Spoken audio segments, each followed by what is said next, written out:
Chair Gui, we are live.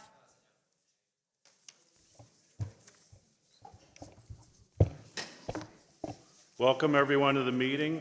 Thank you, President Toro, for your hospitality and the Central State team. Secretary Helene, could you please call the roll? Thank you. Chair Gui. Present. Regent Balducci. Here. Regent Bloom. Here. Student Regent Earlington. Present. Regent James. Present. Regent Japanen. Present. Regent Porth. Regent Sanchez. He is anticipated to join us. Regent Santiago. Here. Regent Stewart. Regent Wright. Regent Yang. Our ex officios, Professor Cunningham. Present. Professor Sasanker. I'm here. Commissioner Bartolomeo. Absence is noted, Commissioner Giuttani. Absence is noted, Commissioner O'Keefe. And he is not with us, but is sending his Chief of Staff, David Stuber. Here. Thank you. Commissioner Russell Tucker. Absence is noted. Commissioner, Chief Workforce Officer Valeries. Absence is noted. Undersecretary Casamento. Present. And our presidents, President Maduco. Present. Interim President Smith. Present. President Toro. Here. Interim President Singh. Here. President Klonowski. Here. President Ismaili. I see him present. I will vouch for his attendance. He is here. Chair Gui, we have a quorum. Thank you, Secretary Helene. We have one change to the agenda. Item 11A, the discussion of the board bylaw revisions, will not be taken up at this meeting. Additional work needs to be done. I'd like to call a motion to adopt the amended agenda. So moved. Is there a second? All in favor? Opposed? Motion carries. The amended agenda is adopted. Before I call a motion to move to executive session, let me state that the members of the Board of Regents will move to executive session for the purposes of discussing collective bargaining. No votes will be taken in executive session. Additionally, there may be action or votes by the board following the executive session. So please stand by and we'll be back. Chancellor Cheng, Jessica Paquette, Danny Anello, Adam Joseph, Lloyd Blanchard, Karen Buffkin, Jen Person, Chris Engler, Marilyn Albrecht, President Klonowski, and Mike Moriarty are asked to join the Regents in executive session. Therefore, allow me to call for a motion to move to executive session for the purposes as I have described above. May I have a motion? So moved. Is there a second? All in favor? Opposed? This motion carries. The live streaming will be paused until the executive session is completed and we return back to this room.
Thank you all. Our regents have rejoined us from executive session, and I will declare as Secretary of Board that quorum is still present. Thank you, Secretary Helene. Based on the discussion just concluded in executive session, I put forth the following resolution as a motion to approve. I'd like to ask the Board Secretary, Pam Helene, to read the motion into the record. Thank you, Chair Gui. We have a resolution concerning the approval of collective bargaining agreement between Congress of Connecticut Community Colleges, SEIU Local 1973, and the Board of Regents of the Connecticut State Colleges and Universities, Charter Oak State College, dated February 27th, 2025.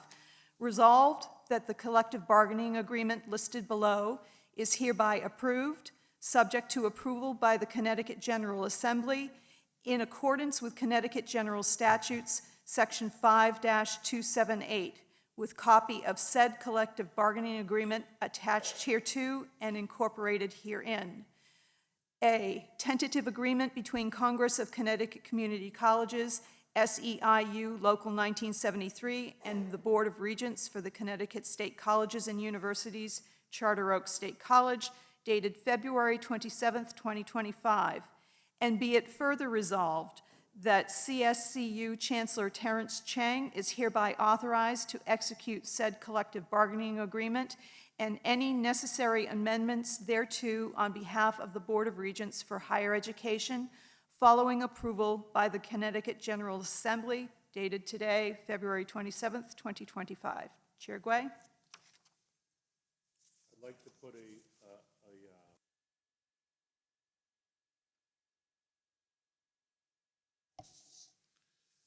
I'd like to put a motion to vote on this, this resolution. Ask for a motion. Is there any discussion on the resolution? All in favor? Aye. Opposed? Abstain? This motion carries. The resolution is adopted. I know this approval will now send this agreement that's been agreed to by the 4 Cs and Charter Oak will go to the legislature for consideration with our recommendation for approval. I'd like to thank everyone at the system office, the Chancellor, Chancellor Cheng, and in particular Chris Engler, Marilyn Albrecht, President Klonowski, and Mike Moriarty, and our leaders and their teams from SEIU Local 1973. We really appreciate the collaboration and the spirit to work together to get this done. With it, I'd like to turn the meeting to Chancellor Cheng for his remarks. Thank you, Chair Gui. Appreciate that. We just have a very, very brief slide deck to go through, so we'll get that queued up in 1 second. Thank you. So appreciate all of our board members, of course, for being here today, our presidents, all of our leaders. Next slide, please. I wanted to just take a few moments to kind of, talk through some of the things that are going on at the system that I think are of significant note, both for the regents as well as for the public. Some of this has already been presented. All of it has been presented to our legislators, and I wanted to make sure that this was out there for all of our regents. And then, of course, at the end of our presentation, you can ask any questions for any clarifications. You've already heard, last time we spoke about enrollment across the system, we did not have final census numbers. At this point, we still don't have final census numbers for Charter Oak, but we anticipate that those will be final in March, and we also anticipate that they will be quite strong. But we can say with finality that the spring numbers for CSCU across the system have come in quite strong. We have a 6.2% spring enrollment increase across the entire system. This is frankly outpacing some of the improvements that we've seen in enrollment at other institutions around the country. There's certainly been a bit of a demographic uptick, but our increase across the system is outpacing that. I think that's something that folks should feel very good about. All of our institutional leaders, all of our folks on the ground who are out there hustling and grinding every single day to bring in and serve as many students as possible. That is something we should take great pride in. I will give you a quick breakdown of specific numbers. At Central Connecticut State University, spring to spring, there is an 8.3% increase. At Eastern, we have a 6.8% increase. At Southern, there is a 3.1% increase. At Western, we have a 10.1% increase spring to spring. And at CT State Community College, across all 12 campuses, we have a 6% increase, thus totaling a 6.2% average increase for the system right now, which again does not include Charter Oak, which we believe is going to come in quite strong.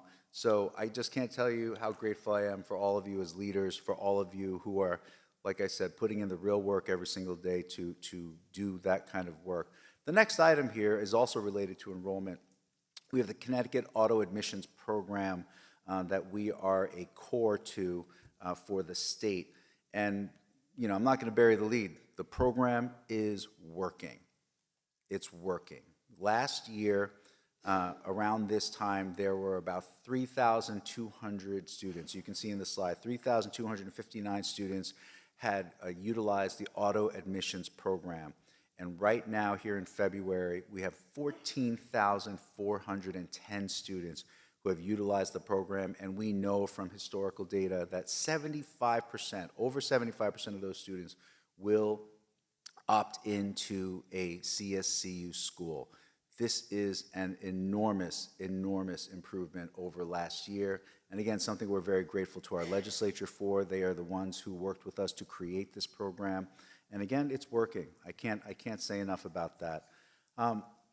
Southern Connecticut State University has had quite a run recently, and it's something that I am so proud of for our folks at Southern. Southern was recently designated a Research 2 university, only one of 139 institutions across the entire country, and the only one in the state of Connecticut ever. Southern is now an R2 in Connecticut. And that did not happen, pardon me, that did not happen overnight. Excuse me. It did not happen overnight. It happened because of leadership. It happened because of frankly, the ambition and the tenacity of our faculty and our staff. The work that they did to earn that Research 2 status and to have that kind of esteemed honor put upon them by the Carnegie organization is enormous. It is going to help students, it is going to help our faculty, it is going to drive even further impact within our system and across the state. And then on the heels of that, recently it was announced that Southern was also named a top Fulbright producer. Again, one of only about 135, 140 institutions across the country with that recognition and designation. So, when we are talking about what is the impact of our institutions, of our system, right now Southern is really leading by example. And so I want to take a moment to just thank President Smith. I want to thank your provost. I want to thank all of your deans, your chairs, but most importantly, your faculty. The R2 status speaks to the productivity of faculty. It speaks to the productivity of doctoral degrees being granted, and that happens because we have amazing faculty who are just hitting the ground every day and doing everything they can. So if you don't mind, entertain me with a round of applause for President Smith and Southern. They truly, truly deserve it. I take it some, sorry, I'm getting a little choked up. Dwayne and I talked about this, right? When he became interim president, we said, what's the vision for Southern? Where can we go? What else can we do? And we talked about R2, right? And now it's happening, so it feels great. Moving on, Eastern and CT State. It's not noted in the slide, my apologies. Both Eastern Connecticut State University and CT State Community College are featured in the series created by Amazon on Amazon Prime called The College Tour. And I've seen clips of how that show is highlighting not just what we do, but how we do, why we do, the impact on the students. It is remarkable. When you consider that there are 4,600 institutions of higher education across the country, when you consider that for 2 of our institutions in 1 season to be highlighted by Amazon in this way, that's a real testament to the quality and to the work and just ultimately the impact that our folks are having. And so, again, something that I think we can be really incredibly proud of. And again, congratulations to President Ismaili and to President Maduko, because again, without that strong leadership, that steady hand, this kind of thing doesn't happen. Next slide, please. Of course, I would get in trouble with President Toro, our host, if I didn't say something glowing about them, and I don't need a prompt to do that. President Toro has been remarkable as a president of Central, and this year at Central, we are kicking off the Year of AI at Central. Okay, Central launched the Year of AI, announcing plans to implement more artificial intelligence-related academic programs and facilities on campus, and to share those resources with local communities. The initiatives that are underway include the development of Central's resident synthetic human, Selena. Didn't know that her name was Selena, okay. A robotic dog, that's gonna be interesting and fun. An XR virtual reality experience, and AI-guided research. So when we talk about the quality of what we produce and how we produce at CSCU, I've said it many, many times, our people are second to no one, our students, our faculty, our staff. If you have a moment and you can look around the Central campus, you will see certain facilities and supports here at Central that are only found at other top-tier institutions around the country. In that vein, the AI Presidential Fellows Program at CT State is also kicked off. The Office of the President at CT State has partnered with Strategies by Design to offer CT State's Presidential Fellows Program to empower college leaders with AI expertise, elevate AI literacy, facilitate strategic development of an AI adoption plan. And then the third bullet you see here is that Charter Oak, you knew about this already, but it's worth reminding. Charter Oak and Google launched the Connecticut Online AI Academy, which is a transformative initiative designed to equip Connecticut residents 18 and older with the foundational skills needed to thrive in an AI-driven workforce. So these 3 initiatives, driven by our institutions, driven by our faculty, our staff, and of course the leadership of our institutions, just shows that CSCU is not sitting back and waiting. We are reaching out, we are grabbing, we are pushing as hard and as fast and as far as we can, because we know that that's what the 21st century higher education landscape requires, and that's what our students deserve. So again, a lot to feel very good about. Next slide, please. So federal policy concerns. Unless you have been living in an incredibly quiet and off-the-grid corner, I think it's impossible to not know that there is a lot of activity going on out of DC right now.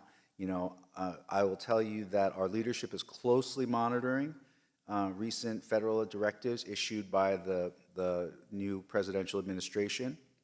And to date, the System Office has provided analysis and guidance on the federal administration's Gender and Gender Identity Executive Order, the Transgender Athlete Executive Order, and the most recent Dear Colleague letter that instructs institutions to eliminate DEI programs and activities. The Department of Education published that Dear Colleague letter, and it was addressed to all K-12 colleges, all K-12 schools, colleges, and universities nationwide. It's very important to know that the Dear Colleague letter is information to the direction we can expect the federal government and the education department to move. But what the communication does not do right now is change the law. At CSCU, we are firmly committed to upholding all state and federal law, and we're sensitive to the fact that federal funding plays a crucial role in supporting the success and well-being of all our students, faculty, and staff. We were asked in the appropriations hearing recently, what would the impact be if we were to lose federal funding when it came to research and grants and Pell and so on and so forth? At CT State alone, the immediate analysis was about $125 million would be lost. And at Eastern, that number was about 25 million. Each institution has a great deal of investment that comes from that funding. We are going to open a dialogue. The system office will open a dialogue with all of our communities across the system, utilizing the expertise of our legal and compliance team. We're going to be hosting 6 virtual town halls, 1 for each institution in the coming weeks. There's so much information, it's very complicated, it's coming very fast, and we want to make sure we're doing everything we can as a system to make sure we explicate that and analyze it and get information out there in real time if we can. These forums will provide faculty and staff with the opportunity to ask questions and ultimately to receive guidance directly from the system office. So thank you in advance. Well, thank you to General Counsel Karen Buffkin and Chief Compliance Officer Cameron Liston. The whole team has done an incredible amount of work already, and they will continue to do that. Additional times and dates will be shared soon. You know, I would be remiss if I didn't say, personally and professionally, as a leader of color, an immigrant, and a first-generation student myself, it's impossible to ignore the inordinate and imbalanced impact that such orders are having on our institutions at CSCU and on our students. I spoke to a group of students privately recently, and they are terrified. They expressed fear, they expressed concerns, and just this overwhelming sadness and the feeling of helplessness and being attacked is undeniable. So unfortunately, even though many of these things have not become law yet, it's already had a chilling effect on our students and our faculty and our staff. I also speak with institutional and system leaders, presidents and chancellors across the country regularly, and to a person, we agree that this is arguably the most incredible, unique, tumultuous, and challenging time we've faced as higher education leaders. So we have to do more. We have to do better. We will continue to monitor and inform and evolve our operations as needed, but ultimately we will continue to do everything we can to protect and support our students. You have my personal and professional commitment to this. So we've communicated these concerns to the legislative branch, the executive branch. We hope to have the board's support as we move forward during this most unprecedented time. Let's go to legislative session updates. We have had quite a brisk period so far. We have appeared before the Appropriations Committee. We have appeared before the Higher Education and Employment Advancement Committee. We've had rigorous discussions around both funding, operations, plans, strategy. Grateful to our legislators, grateful to our executive branch for the attention and the concern that they show, because at the end of the day, we are in an incredible moment, and we have to continue to change in the best interests of our institutions and our students and our communities. This is even if this was a calmer period, which I'm not so sure exists anymore, that would be incumbent upon us anyway, right? But we've been very clear with our legislators, and we will continue to advocate to them, with them, that CSCU is the greatest investment the state can make, because we need the support so that we can continue to do the best we can with as many Connecticut residents as possible and have them be strong folks that really drive our economies and our communities. Next slide, please. Our 5-year sustainability plans. There was a resolution from the board to create 5-year sustainability plans at every institution. Each of our institutions submitted those 5-year sustainability plans to the system office last week, and we are currently reviewing with them and providing feedback to the institutional leadership. We look forward to working with them to make sure that these plans are sharpened and clarified and ultimately are implementable, because that's going to create the strong foundation we need moving forward, not just biennium to biennium, but into the future. And we will ask the BOR to make room for presentations of these plans by institution so the board can ask the questions and continue to guide our progress. Our system office optimization continues as well. We are aligning shared services so that we can better support operating and strategic needs. We are actually doing a very comprehensive review of the system office function right now. Of note, I will say that in the past 2 years, we have significantly downsized certain areas such as academic affairs, noting that institutions have provost positions and institutions manage academics from a certain perspective, and the system office has very different responsibilities. And so we have taken positions out of units such as that, but we also recognize that as a system, there are certain things that are critical to our success. Compliance is critical. Having a strong general counsel's office is critical. Accounting, finance is critical as we continue to try to find stability and balance for the long term. And so we will continue to sharpen that.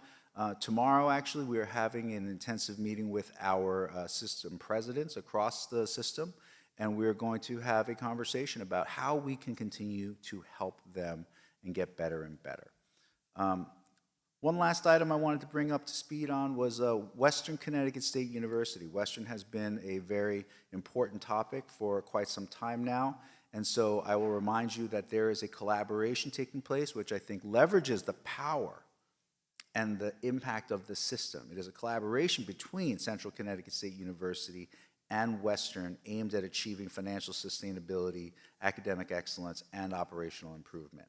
So Central is collaborating with Western community to analyze information and data, assess suitability and adequacy of resources, and to share best practices.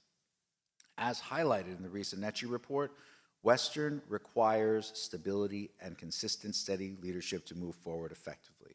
The need for a permanent president who can provide a long-term vision and direction has been strongly emphasized, and the search for Western's next permanent president is underway. So the focus is not only on finding a leader who embodies stability, but also someone who can enhance communication, foster shared governance, and bring innovative approaches to the challenges and opportunities that lie ahead. It is a confidential process, so I'm only going to tell you that it is going well so far, and we will have more to say about that later. Because at the end of the day, we all want the same thing, and that is for Western to be strong. Right? That's all of us, because we can only be successful as a system with all of our institutions being successful. So that concludes my remarks, Chair Gui. Thank you for the time, and happy to entertain any questions from our regents if there are some.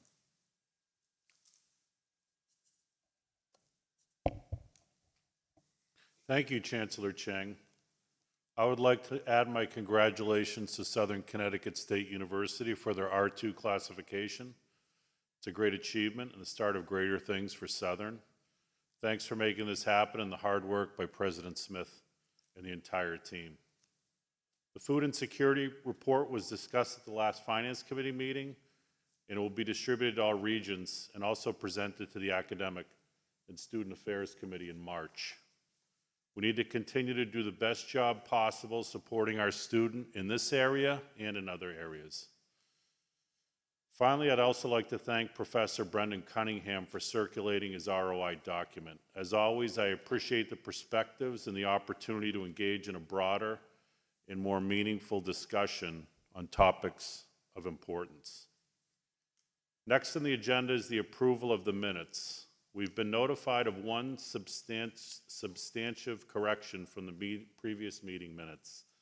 Page 6 of the minutes, noting the lowest debt after graduation for Charter Oak should be $18,000, not $118,000. The change has been made, so I'd like to call for a motion to approve these amended minutes of the January 23rd regular board meeting, and I'd like to call for a motion to approve the minutes of the January 23rd regular board meeting. Is there a second? Are there any changes or corrections? Hearing none, I'll call for a vote. All in favor? Aye. Any opposed? Any abstentions? The January 23rd minutes are approved as amended. Next, I'd like to call for a motion to approve the minutes of the February 5th special board meeting. Is there a motion? Is there a second? Are there any changes or corrections? Hearing none, I'll call for a vote. All in favor? Opposed? Abstentions?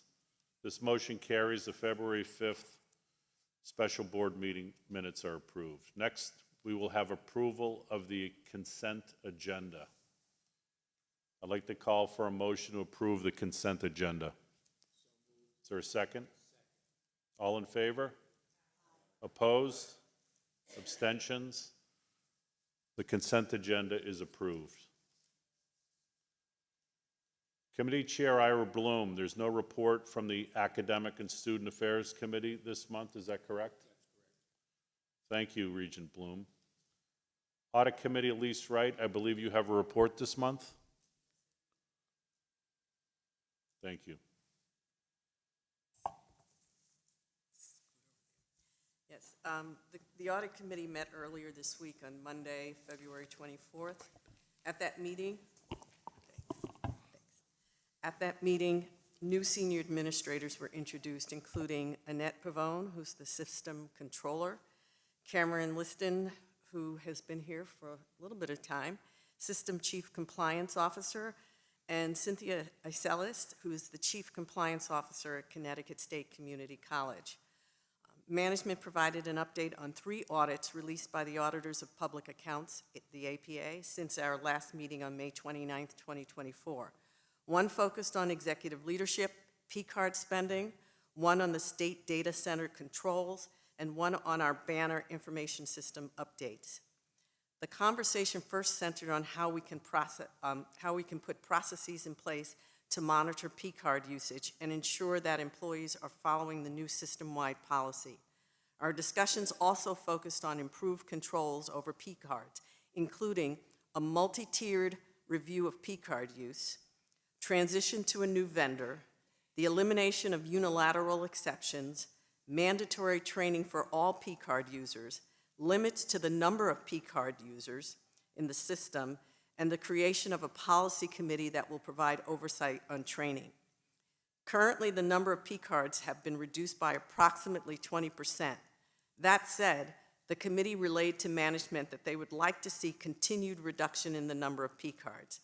The effective date of the policy changes are April 1st, 2025, to allow institutions to draft policies and provide training. On behalf of the Audit Committee and this board of directors, I would like to thank the many people who contributed to addressing the P-card issues and worked diligently to ensure that we came to the right conclusions. Those individuals include the auditors from the State Office of the Comptroller, our internal auditors, our compliance officer, Cameron Liston, and our general counsel, Karen Buffkin. And if I failed to acknowledge any other people who were involved or were part of the team who addressed these issues, please know that we are sincerely grateful for the contributions of the many people who addressed this issue. The committee also discussed the Board of Regents' fiduciary and oversight responsibilities and reinforced the need for the committee to receive regular updates on audit issues consistent with its charter. Management also discussed the rollout of new IT security policies and the current state of a disaster recovery plan. Management is in the process of migrating to a new system. Management then discussed the fiscal year 24 financial close and audit process, focusing on the difficulty they faced in completing the financial statements. The audit report was delayed by 2 months because of the confluence of 3 events. First, the consolidation of the 12 community colleges to one organization required changes to technology systems, in this case, Banner Financials. Key customized reports were lost in transition. Our staff had to resort to manual input and develop new workarounds to complete their work. Second, the employee retirement benefit allocation statutory change in 2023 led to uncertainty in how to account for fringe benefit payments that carried in fiscal 24 and going forward. Third, our previous controller left in August, so we were without certain accounting expertise in a critical period necessary to addressing these new challenges. And as I mentioned earlier, we are very pleased that Annette Pavone has joined the team to become the new CSCU controller. The audit firm Grant Thornton presented the fiscal year 24 audit reports and required communications for the universities and colleges. The report included the following findings. All 3 audit reports will have clean, unmodified opinions. One adjustment was made to capitalize interest in the footnotes to the university financial statements. An error was identified in the fringe benefit accruals, but it was not corrected due to its immateriality. Another error was identified in the fringe postings for the universities in Connecticut State, as I noted before. This error was corrected, but the materiality of this error led to concern over our internal controls. A material weakness was identified in our internal controls, as I said. This weakness relates to a lack of technical accounting expertise due to the lack of a system controller and an insufficient number of accountants with appropriate technical expertise. The foundation financial statements were also completed and received unmodified clean opinions.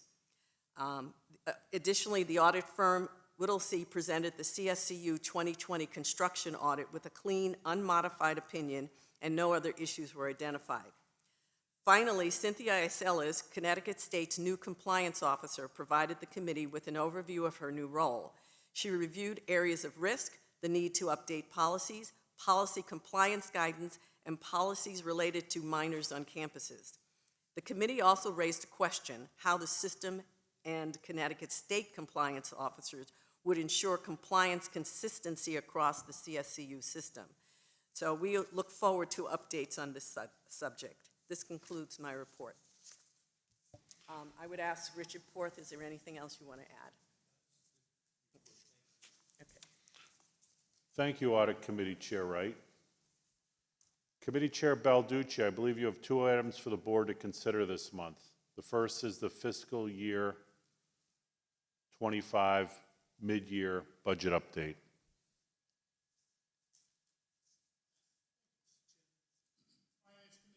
Thursday, the 20th, and we had 2 action items that came before us. One of them was the P card issue, and the second was the mid-year 2025 update. As far as the P card issue goes, Cameron Liston, the Chief of Compliance Officer, and Karen Buffkin, the General Counsel, discussed the new P card policy. We went through it. There were changes that were made. Ted's here, isn't he? Yeah, Ted was part of the discussion, along with the chairman and myself, and made it a more, well, not made it a more, but made it tighter than it was, okay? And we think that it came out to be pretty good policy. All things considered, there may be changes that are necessary as we move forward, but that's where we are on that. If there are any questions on that, let me just finish this and we'll take the questions and try to answer them. The CFO, Blanchard, presented the midterm 25 budget across the system. Revenues are $37 million and expenditures are down $3 million, leading to a projected surplus that increased from 3.9 to $44.3 million. I asked Commissioner Blanchard, CFO Blanchard, Commissioner, I answered anything anyway, so you probably do the same. Detail the update institutions by institution.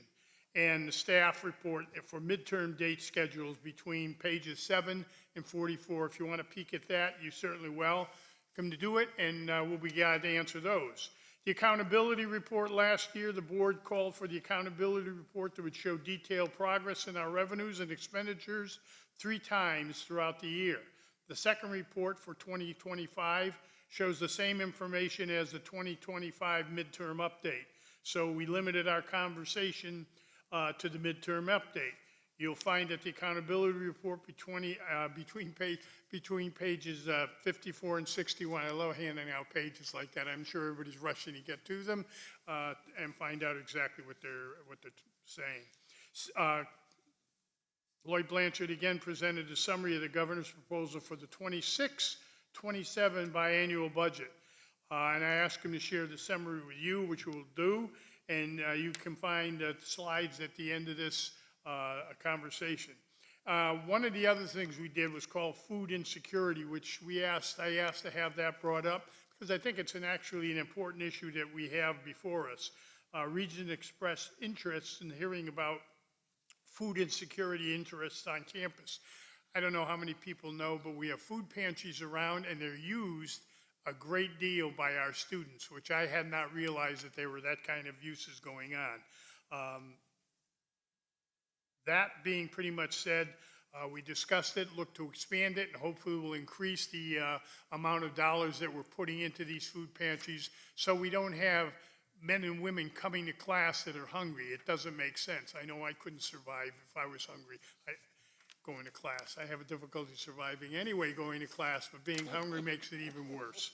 That pretty much concludes that report. However, just brief other comment. I received a letter from Dr. Blitz, who's now retired and was a former member of this committee board. He had several questions. I had them written out and somewhat answered, but basically what they were dealing with, his concerns seemed to be with reserves and what happened to reserves and why we have all these reserves. And I'll just kind of just summarize a couple of things. One, we have about $600 million, round number, in reserves. Of those, about $350, $375 million of reserves are restricted. We can't just use them for whatever we like. The rest are unrestricted reserves that we can use for different things on the campuses, et cetera. So we have to have a discussion, and I mentioned it to the chairman, and he thinks we have to take a look at it, about changing those dollars on the unrestricted funds and getting more dollars in the unrestricted funds so we can use them for things such as, excuse me, giving aid, financial aid to our students. The chairman likes the idea. It'll be something we'll talk about in the future. Lloyd also likes that idea, and I'm sure members of the committee would also think that would be a wise thing to do to help our students out as we move forward. I think that pretty much does it, and that pretty much concludes it, and I think I answered somewhat briefly the comments, and I wanted to make sure I got Dr. Blitz's comments at least partially, the concerns that he had. What I do now is say if there are any questions about any of those issues, please feel free to ask them, and then we're going to move on with the presentation. Yes, Ted. Hi. Just wanted to add a couple things to that, just regarding the P cards. And, I wanted to say that the committee and the board has heard loud and clear from various stakeholders throughout the state about what happened to the previous issues with the P cards, and that this policy that we've been revising and working on is a step there. But I want to make clear that I personally, and I think the will of the committee and the board, is that this is not done and we fixed this problem, right? There is a lot to do there, and I think one of the big clear guidances that does not belong in the policy, but I think is a broader sense than that, is a desire for a significant, I would even say massive, reduction in the number of P cards. And while that's not something that we can pass as a resolution, that's not appropriate right now, I think it's very clear that I want to put that on the record, that is a desire that needs to happen. Because it is, in my mind, we can take steps to make this better, but we also need to address the root cause of having a lot of people with a lot of discretion. And regardless of what happens, whether it happened in the past or in the future, we need to be very vigilant on that. I think also, Elise's report on this, because, it is always what keeps me up is not necessarily this case, which is we know that the horse has left the barn and we want to close it, that's fine, but there are other situations, right? And we need to be very vigilant on this. We have to be very clear and precise about controls, as highlighted by Elise. And so thank you for that. I was not there for the actual meeting itself. I was in transit, but the food insecurity, I think, is absolutely something, Mr. Chair, that we would want to discuss going forward. I think it is more than just an awareness issue. I think it is incumbent on this board to do something about it. And whether that's coordination of our own funds together with private funds, foundation funds, or what have you, we have the power to do something systemic so that our students are able to learn. I think it's be asking too much for us to solve the problem of food insecurity for all of our students across the board, but I think we can solve it for when we have them within our walls or in front of our computers trying to learn. I think that is well within our mandate and something that we need to have done. I hope that that is something that we can look at using our reserves to address. It is one of those interesting conundrums where as a function of the success of being efficient, you now end up with more reserves than you have. That's a good problem to have, but we want to make sure we're using those reserves, investing in the future in our students. Obviously, using reserves for operational deficits is not something that we can sustainably do, but there are plenty of things, such as food insecurity, that I personally feel very strongly that we need to address, and look forward to having those further discussions. Thank you. Thank you, Regent Yang. Vice Chair James? I actually have a question for Regent Wright. In your report, and actually this was also followed up in Regent Balducci's report,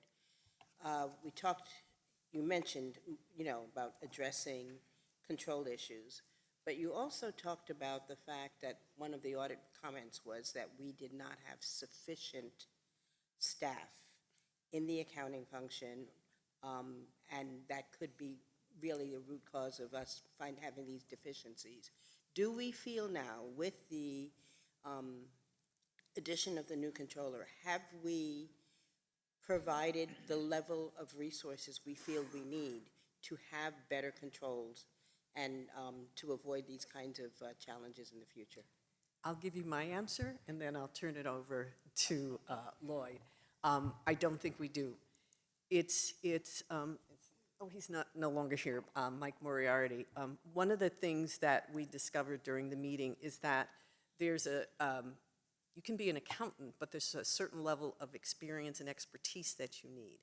And within our own organization, the reference to the lack of controls, the report lack of controls, there was a situation related to how we handle, what is the GASB rule? The fringe benefits.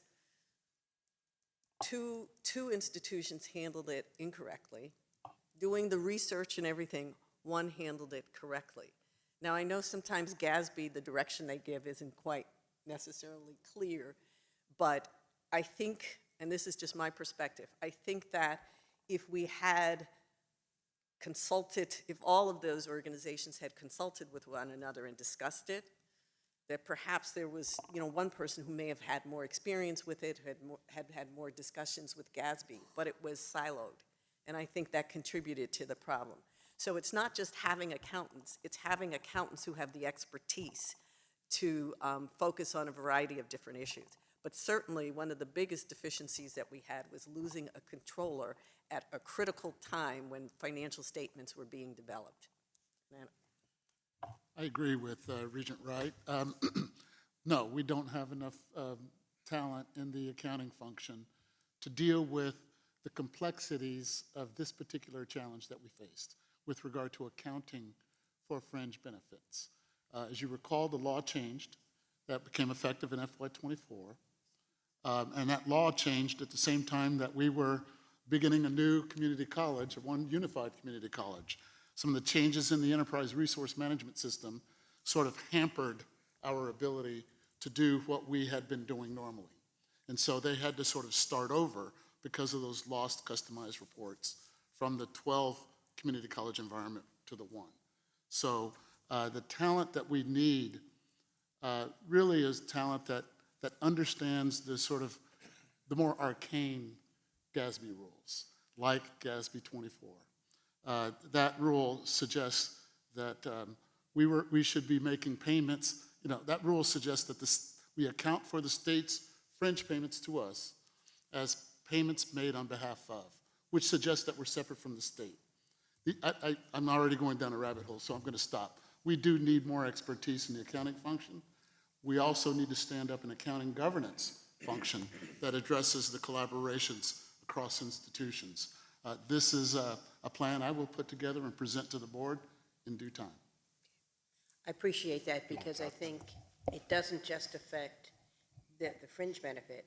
The P card, it sounds to me like all of the accounting and financial issues that we keep hearing about suggest that we need to put more dedicated resources, time, attention to the entire process of managing 17 different campuses and institutions within this system. So I encourage that to be a real priority, providing that muscle in the future. Chancellor Chang? Thank you, Chair Gui. I just wanted to make a quick comment on reserves, and I'm glad this is a topic. It's come up anecdotally or informally with a few different regions, and I'm happy to hear that our former ex officio board member David Blitz is still plugging away and reading all the materials, as I would expect no less from Dr. Blitz. I hope he's doing well. But I think moving forward, I would ask the board to formalize the conversation through Finance and Infrastructure Committee or another mechanism of the board so that we can approach it with the intensity and severity that it deserves. I will say now, just so that there is clarity, I think the conversation around reserves has been, I would say, brewing for a little while. And so just to be clear, I want to give some statistics in terms of where we are with reserves. We spoke about some macro numbers across the CSCU system with about $359 million in designated reserves and about $276 million in undesignated reserves. That is across the system, that is all institutions and the system office. I will tell you that I'm very much in favor of utilizing reserves, and that the way we have been managing reserves right now, we have been doing so according to existing board policy and understandings and benchmarks that have been in place for quite some time. It seems to me that this is very clearly worth revisiting at this moment so that we can get more resources to our institutions and, frankly, directly to our students. And so that is a conversation I look forward to. I also want to note in those macro numbers that the institutional reserves are not kind of divided 6 ways evenly, right? At Central, we have $118 million in reserves, but only $8.6 million is undesignated. As of right now, $110 million of reserves at Central are designated. At Eastern, we have about $51 million in reserves, but only $2.9 million are undesignated. At Southern, the number is 73.7, but undesignated is only about 23. At Western, the total number is 16 million, but only about 6.7 is undesignated. CT State is in a very different situation. They have $234 million in reserves with about $209 million undesignated, which allows them a level of flexibility which is different from our universities. And Charter Oak has about 11.7 million and only 2.5 million is undesignated. The system office has reserves right now. 106 million is designated and about 23 million is undesignated. I've had this conversation with regents, and I don't have a problem saying it here. We want to make sure that if we have reserves in the system office, we are going to get them back out to our institutions. The money is going to be best utilized, the resources are going to be best utilized at our institutions with our students. So we are actually going to be meeting about this next week. We're going to be analyzing, understanding the covenants under which we have been operating, the policies under which we have been operating. There's nothing clandestine. There's nothing hidden going on here. We have been following the existing policy and following the existing guidelines and protocols, and now it is time to revisit and to get those resources out in front of the students. So I just wanted to make sure that we said that out loud so that folks understand that that is absolutely our intention. If there are resources at the system office, then ultimately we will do everything we can to make sure they get back to the institutions. Thank you. Thank you, Chancellor. Regent Casamento? Regent Louisette? Okay. I think it's appropriate now that we're talking about reserves. I just wanted to shift the focus a little, right? Because I feel like for the longest time, we kind of been neglecting one of the key stakeholders within the system, which is the students, right? I mean, starting being part of the SAC as a SAC chair representative, right? It's been clear to me that there's been a neglect with like communicating and getting a student's perspectives about the varying issues across the system, right? And I think as a board, we got to do better going to the students and listening to them, right? I think Cheyenne and I are very limited in the amount of perspectives we can gather from students, since hence we're just two people. But I think we've been trying to restructure the committee so that way we can get better feedback to you guys, the board, from the students, right? And I mean, I just want to delay a couple messages from students and what they've been saying about a lot of this stuff, right? Regent Balducci brought the fact about potentially utilizing some of the reserve money for food pantries. I think this is the appropriate opportunity to do so. I think it has been an issue ever since I've been a freshman in college. So I'm a senior now, so I think it's due time that this is addressed and fixed. And I would love to hear a timeline on this, because I think it's been a long overdue issue for a lot of students, you know. A lot of them, you know, work full-time jobs, part-time jobs, just so they can pay for school. And that leaves little money for no food, so I think it's much needed. I also think services, right? I think if we're gonna allocate money from the reserves, right, a one-time use money, fully aware of like the one-time usage of it, right? We gotta take care of the most critical needs, which are facilities, right? I hear trying to develop this survey for system-wide to better address kind of like, okay, what are the student needs across the system? A huge conversation that came about was like elevators are not working at a lot of the institutions, right? People that can't access, right, second floors, third floors, maybe they got an injury. I mean, we got President Maduco, imagine him going to one of the institutions, right, and not being able to access the second floor because the elevator's not working, right? So critical things that like, you know, are kind of like given, right? I think those things should be addressed first, right?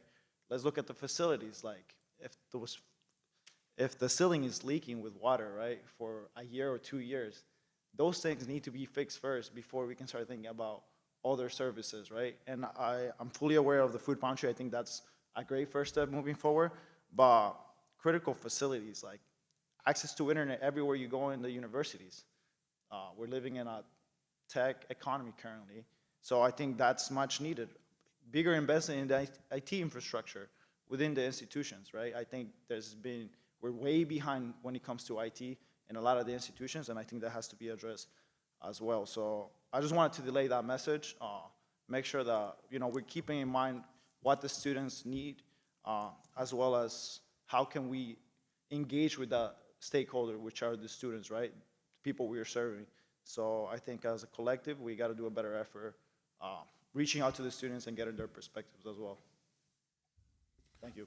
Thank you, Regent Sanchez and Regent Earlington, for bringing the voice of the students to the BOR. We appreciate it. I'm going to move to Regent Casamento.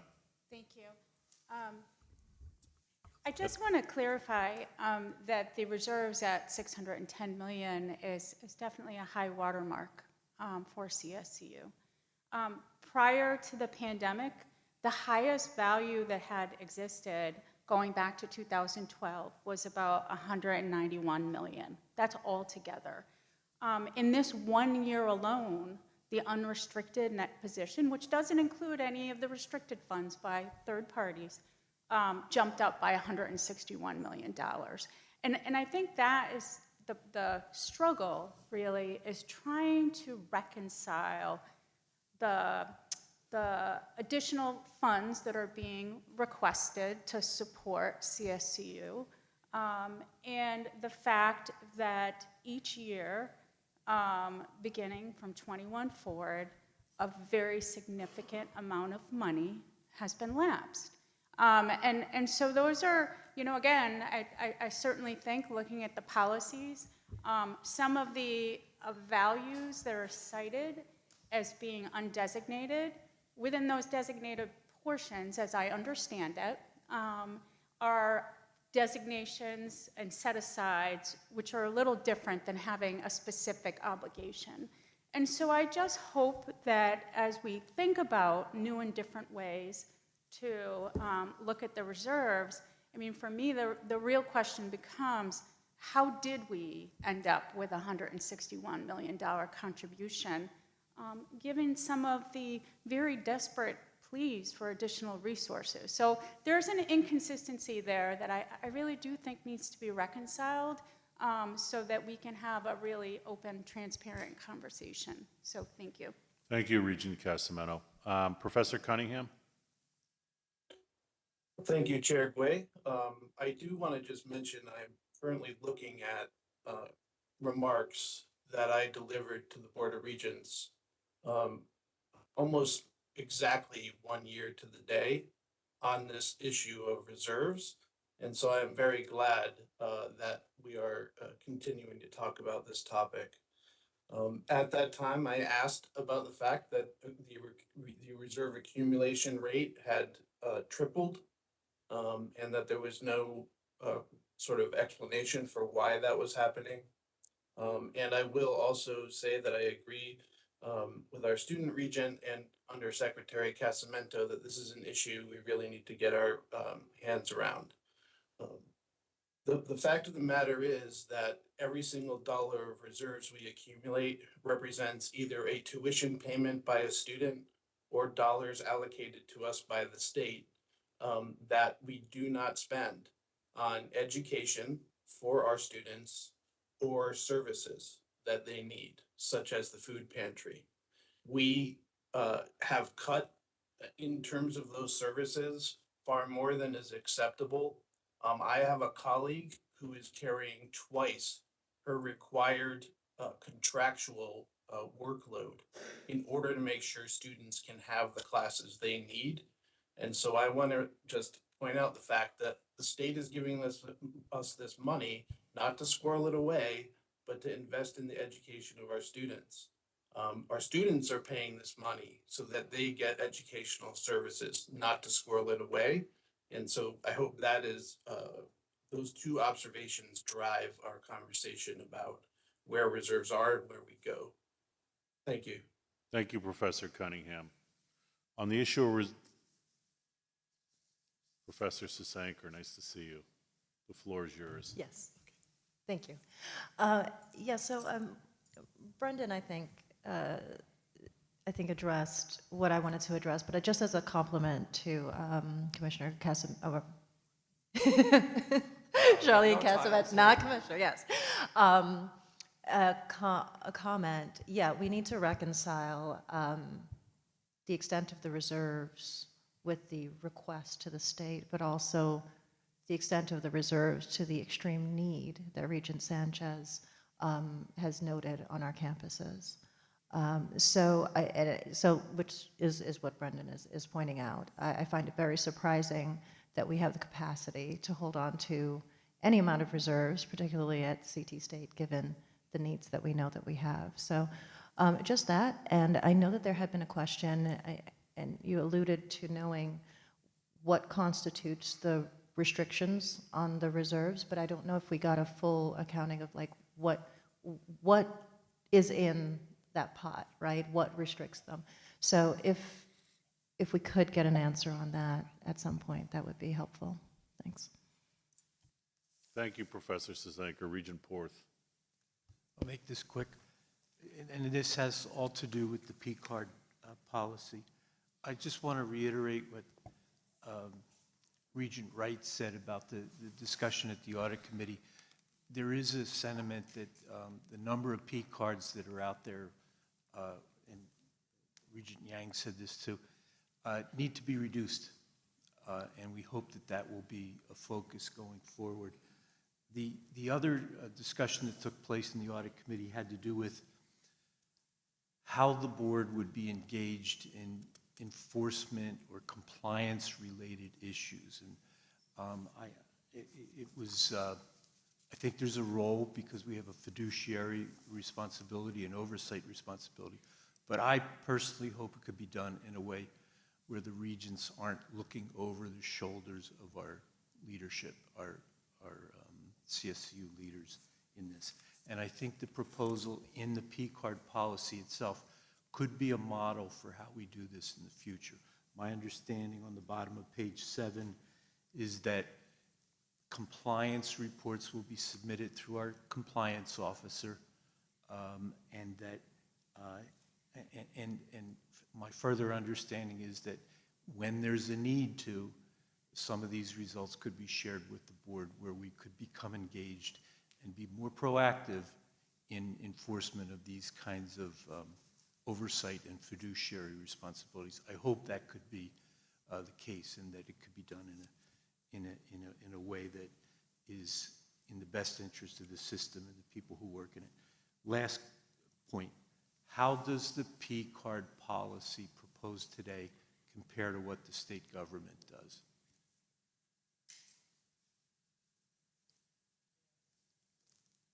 Yeah. The policy that is before you today is stricter than the state policy. Okay. Thank you. Thank you, Regent Porth. Regent Bloom? I want to go back You got to turn it on. Thank you. I want to go back for a moment to the discussion of reserves, and also to something that Chancellor Chang talked about at the beginning of his remarks. We don't know at this moment what kind of holes the actions that are being taken by the executive branch are going to blow out of our budgets. We don't know what the impact of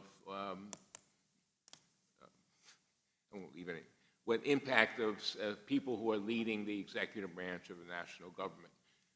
We may have however we got to the situation we've got to with our reserves, we may need them in the near future to plug holes that we don't expect to have had. Because a lot of the support on the campuses, either directly or indirectly, comes from federal funds. And it's, I mean, maybe there's clarity somewhere, but I don't see any clarity at the moment as to what is likely to happen in that situation for us. So the reserves may turn out to be something that are crucial for us in the next year or so. However we got there. Yep. You know, in view of all the feedback, and by privilege, I'm going to look to solve for optionality here, and I would ask the audit committee, working with the system office and the Deputy Commissioner Casamento, to understand what those covenants are in the designated funds, because the board can designate and undesignate funds. So I'm asking the audit committee to look into that. I'm asking the finance committee to look into where and what should be the right prudent level of reserves. So if Chair Balducci could do that, and I'm going to ask the Academic and Student Affairs Committee to tell us where the gaps and opportunities are to use funds for student services such as food insecurity. So engage the system office, engage the system, engage the stakeholders, and engage our student representatives in the last request on student services. But I'd ask everyone to come back in 30 days before the next meeting with an update. With that, I want to turn this over to back to the chair, Regent Earlington. Thank you, Chair Guay. Good morning, everybody. Before we pivot to our next discussion, I'd just like to echo what Vice Chair Luis said concerning, student well-being as well as the SAC committee. Luis and I do a good job of taking, temperature checks, with SAC, within SAC. Him and I are very or overly active on our campuses. And, from our last couple of meetings, we were able to gauge how our students are feeling as a whole, especially our student leaders. And, I hate to put feelings into it because I like to be objective at the end of the day, but honestly, it feels like we're not putting our students first. Getting their input and, decisions get made and we get asked last as students. And, we're not an afterthought at all. Speaking of reserves, tying that back into infrastructure issues, to my understanding, they're a result of the deferred maintenance held by bonds with the state. So if we have a student in a wheelchair, crutches, whatever the case may be, you know, I'm a student as well. At the end of the day, I become concerned because if they wanted to pursue legal action against whatever institution, I feel as though they have all rights to them. And that's an issue that we don't want to have, but it's like, where's the urgency for food pantries, infrastructure? If there's, for example, even a fire, students have to wait at the top of the stair cell. Who's going to carry them down? So it's like all these questions and concerns come into mind, and we just want to emphasize, Luis and I as a team, the importance and like the urgency with all these matters. Thank you. Thank you, Regent Arlington, and I appreciate your feedback and your leadership on this issue, and look forward to you participating in these committee discussions. Chair Balducci. Thank you. I think at this time, I'm going to ask Dr. Blanchard to go through the presentation. We have two, as I said earlier, we have two resolutions that need to be acted on. One is the mid-year update, and the other is the P-card resolution. So why don't we do this first with Dr. Blanchard, and then take any more questions you have, and then we'll act on the two items that we need to vote on. So at that, I'll turn it over to Dr. Blanchard. Great. Thank you, Chair Balducci. Every June, this board approves a spending plan for the coming fiscal year that begins on July 1 every year. And so that spending plan is just our estimate of what we plan to spend for the coming year. And this mid-year update shows you sort of where we are in the middle of the year in terms of our plan and in terms of our revenues and expenditures. So next slide, please. System-wide, revenues are up $37 million. You'll see each slide, I will show a slide system-wide as well as for each institution. What you're going to see in the table is a condensed version of revenues showing student revenue, which includes tuition, fees, as well as revenues from housing and dining fees. And I'll also show state support, which collapses all state support in one line, and then other mostly is interest on reserves and cash. And then you'll see collapse lines for expenditures, mainly personnel expenditures, non-personnel expenditures, and then transfers. So you'll see the changes on the right-hand side of that table. So what you'll see on this slide is that revenues are up $37 million and expenditures are down across the system by $3 million. So originally, back in July, we projected a $3.9 million surplus. Because of these additional revenues that came from our increases in enrollments, we are now projecting a year-end surplus of $44.3 million. Next slide.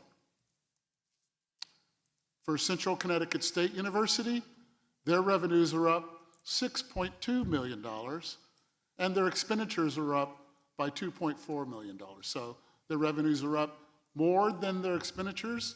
Therefore, their projected surplus at the beginning of the year of $6.1 million is now projected to be $9.9 million at the end of the year.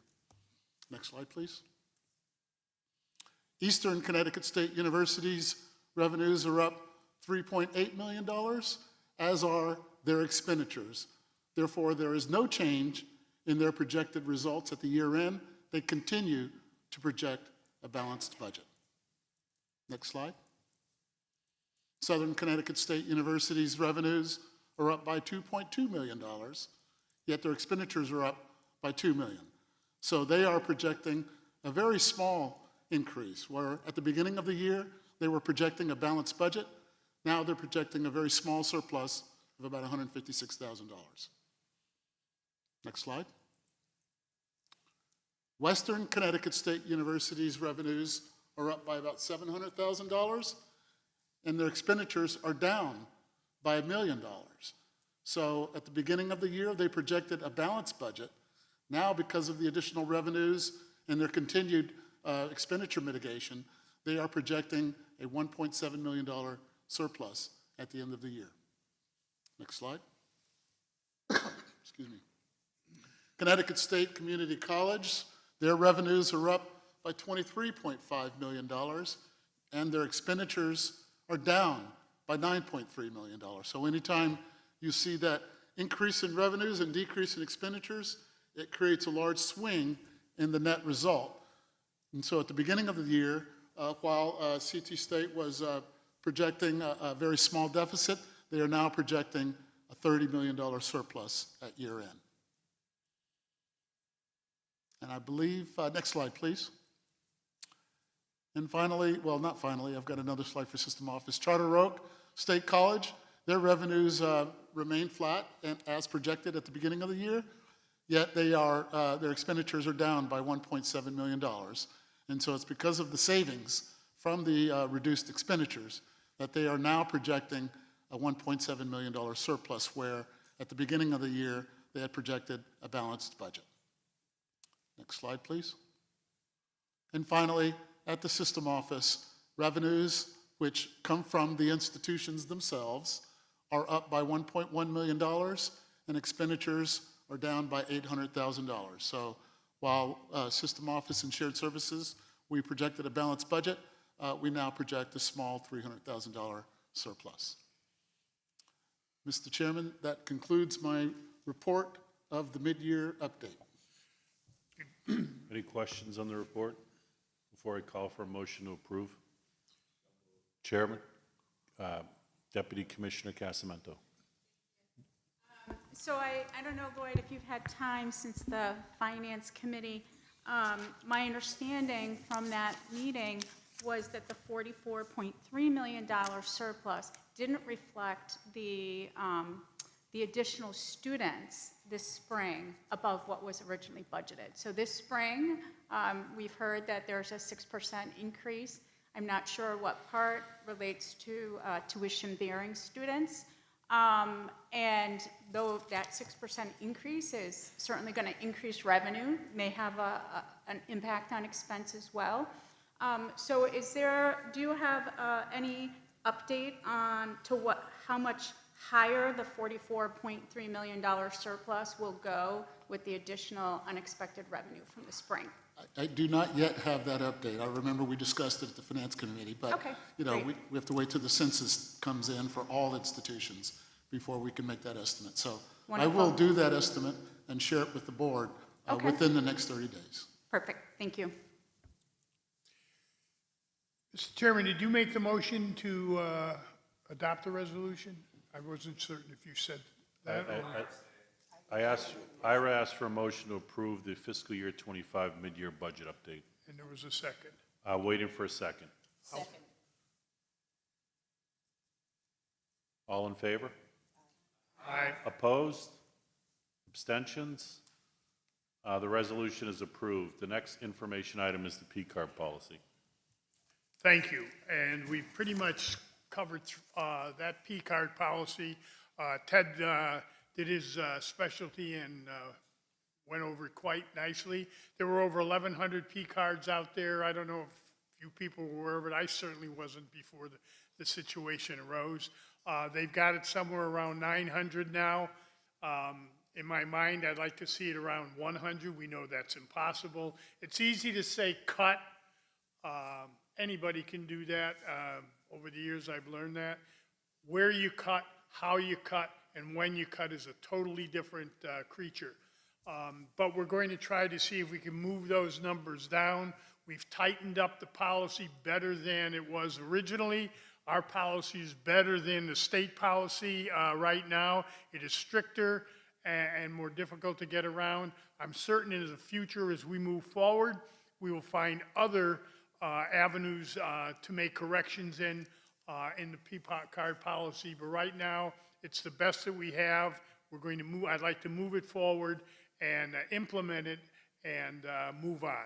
So with that, I make a motion, Mr. Chairman, for the adoption of the resolution on the purchasing, on the P-card purchasing. Is there a second to the motion? Chair Wright? All those in favor? Aye. Opposed? Abstentions? The resolution on the new P-card policy is approved. Thank you, Mr. Chairman. I think that Thank you for your report. Yeah, we have a couple of information items that we're going to move forward with for people.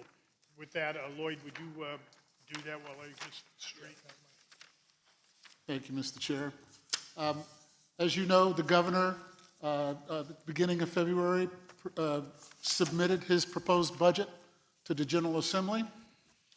And this is a presentation of what was in the governor's budget for CSCU. So on this slide, what you'll see in the table, you'll see FY25, FY26, FY27 going down the rows, and then the change relative to FY25.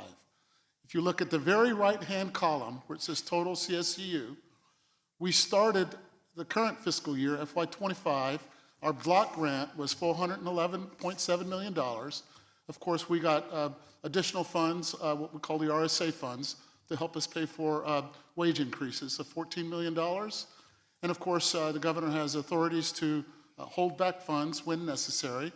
The state held back $4.4 million in the current year. And then, of course, $184.8 million we got this year in one-time funds of various types. PAC monies, ARPA monies, I believe PAC was 23.8 plus 5.6 expansion, about $156 million in ARPA funds, and then some carry-forward funds that added up to the $184.8 million. So in total, we received $606 million this year. What the governor is proposing for next year, FY26, is $471.6 million. And for FY27, $485.1 million.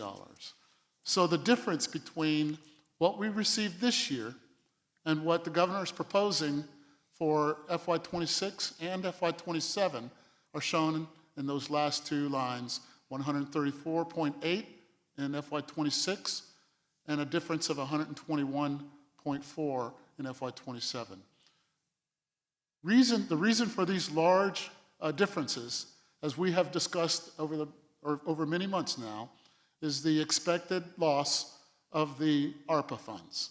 And you can see that $156.4 million equals the ARPA funds that we had received this current year, which will not exist going forward. And so despite the fact that we received block grant increases, for which we are grateful, we received block grant increases, as you can see, the $9.6 million under CSUs. So the university's block grant was increased by $9.6 million for 26 and increased by $15.6 million relative to 25 for FY27. You can see that CT State's block grant increased by $11.7 million in FY26, and it increased by $19 million relative to FY25 in FY27. And finally, Charter Oak's block grant increased by a modest amount, $100,000 and $200,000 in FY26 and FY27, respectively. Overall, this is all funds we will receive. There will be some shortfalls, as we see, of about $95 million, and we will show you how we plan to mitigate that shortfall. Next slide, please. So, with the governor's proposal, this slide shows how it affects our projected deficits. So we'll go line by line. The first line shows what our projected deficit was at the beginning of the year. So we projected for the whole system, after we engaged in 90-something million dollars worth of mitigation, almost $100 million in mitigation in the current fiscal year, we projected a deficit at the end of the year of $30.2 million.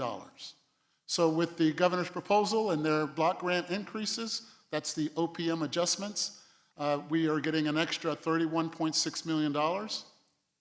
But we certainly expect inflationary increases, whether they are personnel-based or non-personnel-based, and we expect those additional costs to amount to $32.8 million.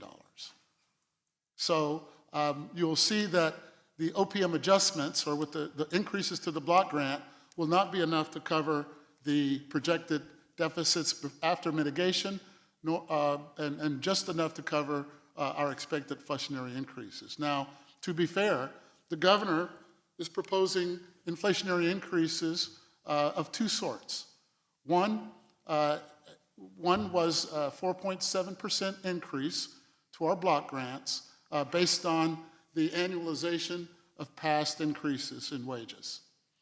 And the governor included in that $31.6 million are increases to the block grant of 3% for FY26 and similarly about 3% in FY27.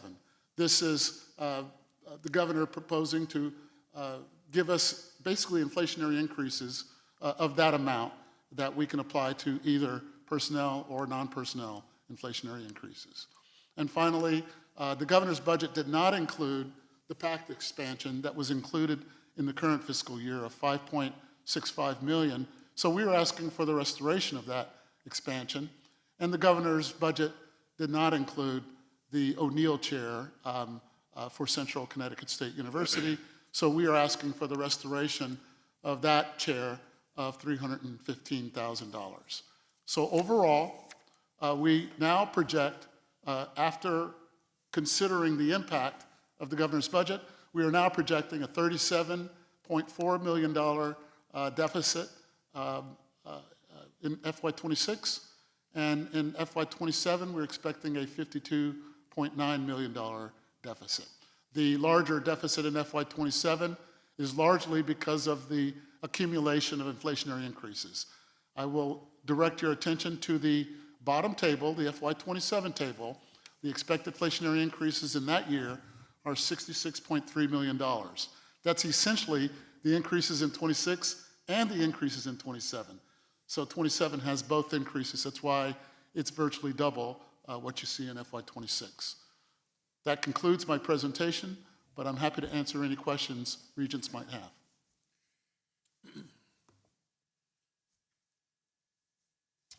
One of the comments I would just like to make is keep in mind that the one-shot dollars are gone, okay? And they're big chunks of dollars. That $156 million of ARPA dollars is a big one. I had the opportunity to meet with Chairman Walker yesterday, and she reminded us of the spending cap, which is also an issue that we have to keep in mind. It sometimes goes unconsidered, but it's a major portion of it. And I had indicated to her the numbers that were just indicated, were just discussed by Dr. Blanchard, of us needing about $90 million as we go forward. And she reminded me that everybody is looking for money for one thing or another. However, education, of course, as you may know, if you know Tony Walker at all, is very close to her heart. She's a Southern graduate and very much involved with our system in particular. So where we stand right now, don't know, but those things that those issues that are out there, such as the spending cap and the amount of dollars available and what the governor is trying to do and accomplish, will all have to be considered before the end of the session, which is the first Wednesday after the first Monday in June. Now, Charlene? You gotta put a microphone on. Thank you. So these numbers, if I'm also remembering correctly, the shortfall of 37.4 and 52.9, those I don't believe reflect the surplus that was achieved due to the better than expected enrollment. So similar to the question about how it impacts 25, I think it would be helpful to appreciate how that great work related to increasing enrollment also mitigates some of the projected shortfalls for 26 and 27 as well. Thank you. Thank you. Very well said. Thank you. Thank you, Regent Casamino. Thank you, Chair Balducci, for the finance report and the hard work done by the finance team at the system office, but also throughout the institutions. Everyone has guidance on the reserves. We'll work together to come up with a prudent plan because I think these are student and taxpayer dollars, and we need to treat them with great care. Committee Chair James. I believe there's no report from Governance and Nominations Committee today. I actually do have just comments, which is I wanted to express appreciation to the regions for approving in the consent agenda the adoption of the board roles and responsibilities. We have had several conversations about that, and based on any input comments we've received, the final recommendation is in your materials, and also the adoption of the Governance and Nominations Committee Charter. The next set of focus for us will be the bylaws, because as we have started to have this discussion, we recognize that our bylaws need to be updated to reflect the current structure of the board and the committee structure. So we will be presenting that at some future board meeting for approval. Thank you, Committee Chair James. Committee Chair Jappanen, there's no report from the HR and Administration Committee, correct? Correct. Thank you, Chair Jappanen. Regent Yang, the Technology Committee has no report this month, correct? No report. Thank you, Regent Yang. Before I call for a motion to move to executive session, let me state that the members of the Board of Regents will move to executive session for the purposes of discussing items covered in Connecticut General Statute 1-210B and collective bargaining strategies. No votes will be taken in executive session. Additionally, there'll be no discussion, action, or votes by the board following the executive session. The only action following executive session will be a direct declaration of adjournment by the chair. Therefore, allow me to call for a motion to move to the executive session for the purposes that I have described above. May I have a motion? Is there a second? Second. All in favor? Aye. Opposed? Motion carries. The live streaming should be paused.